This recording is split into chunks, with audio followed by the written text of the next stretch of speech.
পরিশ্রমে কোনো লজ্জা আছে? আমরা কাজ করে খাবো, ঠিক কিনা? Never under estimate any job. যুবক ভাইয়েরা শুনতেছ? এরকম আওয়াজ করতে হবে, কান খাড়া করে শোনো। Never under estimate any job.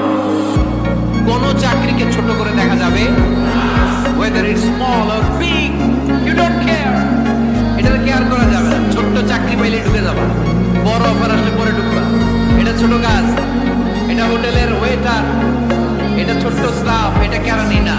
কাজ কাজ, কাজের মধ্যে কোনো ছোট বড় নাই। খেটে খাওয়া মানুষকে বিষ্ণুনবী অনেক সম্মান করতেন। বিষ্ণু ইসলাম খেটে খাওয়া